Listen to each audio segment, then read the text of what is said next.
Hello dear student, देखो इस class ये आपके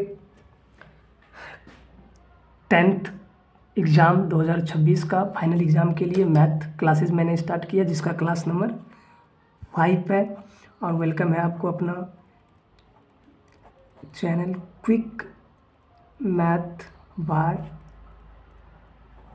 संगम।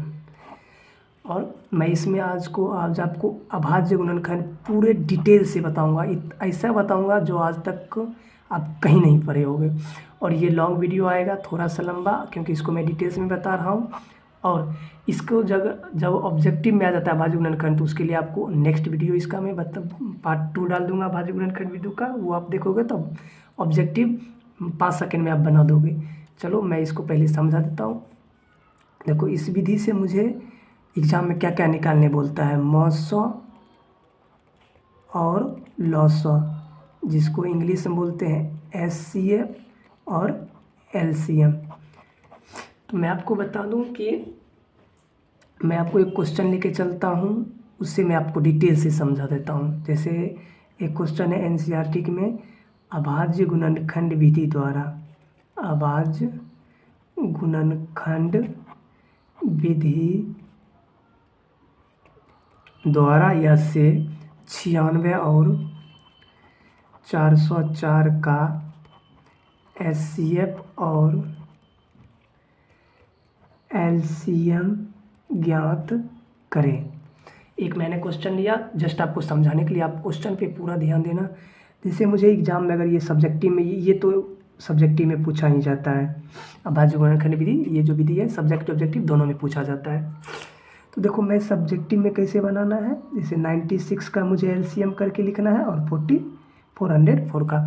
जैसे हम 96 का यहाँ पे LCM किए, तो अगर जिसको डायरेक्ट आता है तो वो डायरेक्ट कर सकता है कि ये क्या है, 24 गुना 4 है, ये है, ये 48 गुना 2 भी है। तो क्या हम 24 को भी तो तोड़ सकते हैं 8 इंटू 3 में, इसको लिख सकते हैं 2 इंटू 2, ऐसे तोड़ दो। नहीं तो अगर आपको नहीं आता है तो आप LCM करो।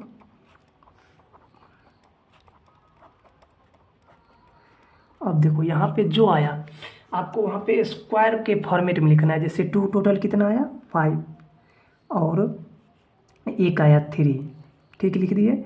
अब 404 का भी LCM करेंगे, 2 बार में 202, फिर 2 बार में 101, ये आ गया। तो उसके बाद मुझे यहाँ का भी यहाँ लिखना है 2 का स्क्वायर गुना 101, ये लिख दिए।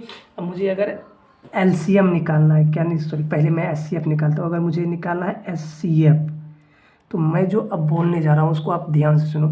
SCF वो होता है जो सभी संख्या मेरे, जो नीचे जितना भी जिसका भी पूछे सबका, जो सभी संख्या में हो।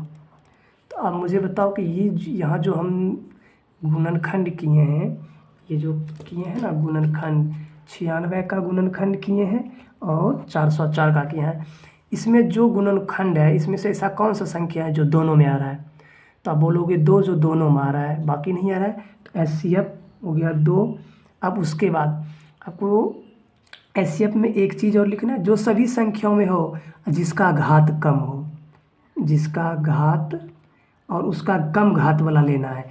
जैसे ये दोनों संख्याओं है, 2 पे पावर 5, 2 पे पावर 2 दोनों में है, लेकिन पावर कौन सा कम है, 2 ना कम है। ये देखो ये क्या है, 2 कम है, और यहाँ पे ये 5 ज़्यादा है, तो मुझे क्या लेना है, 2 लेना है, 2 पे पावर 2। अब 2 पे पावर 2 इंटू 2 इंटू 4, 22 बराबर 4 हो गया। तो ये क्या आ गया, 4 आ गया ना।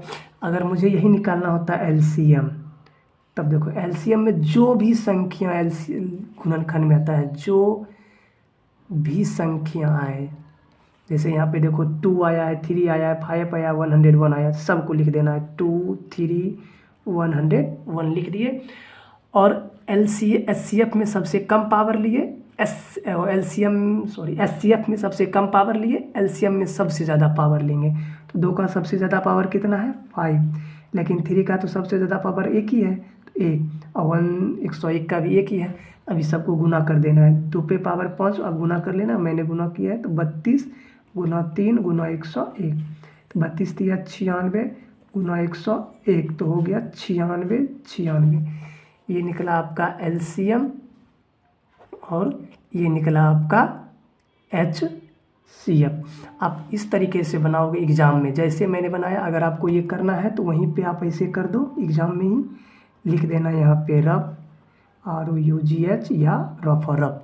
और एग्ज़ाम आपको इस जो क्वेश्चन मैंने बताया है सेम टू सेम आपको ऐसे ही बनाना है। रफ लिख के ये सबको करना है और बाकी ये सबको ऐसे बनाना है। इसमें क्या होता है, आपको हो सकता है बताएगा होगा कि घेर के बनाना है। उसमें अगर 3 वाला रहता है तो आपको कन्फ्यूजन हो जाता है कि जो 2 में है वो दोनों को घेरना है या नहीं, तो उसमें गलती होने की संभावना ज़्यादा है। लेकिन मैंने जो ये तरीका बताया इसमें गलती होने की संभावना बिल्कुल भी नहीं है। तो डियर स्टूडेंट, अगर आपको ये वीडियो या ये मेथड अच्छा लगा हो तो आप अपने दोस्त को शेयर कर सकते हो। और मैं आपको पहले ही बता दिया कि ये ऑब्जेक्टिव में भी क्या पूछा जाता है, ऑब्जेक्टिव में भी। अब जब ऑब्जेक्टिव में पूछा जाएगा तो आपको ऐसा नहीं ना, इतना टाइम तो वेस्ट नहीं करोगे, क्योंकि मुझे समझाने में देखो 6 मिनट लग गया। आप कैसे भी बनाओगे तो 3 मिनट 2 मिनट लग ही जाएगा। तो मैं नेक्स्ट वीडियो में इसका डाल दूँगा कि आप इसको अभाज्य गुणनखंड का 10 से 20 सेकेंड में कैसे आंसर टिक कर सकते हो, वो मैं बता दूंगा नेक्स्ट वीडियो में। ठीक है, चलो, अगर अच्छा लगे तो मन है तो सब्सक्राइब कर लो, बाकी अपने दोस्त को ज़रूर शेयर कर दो। Thank you.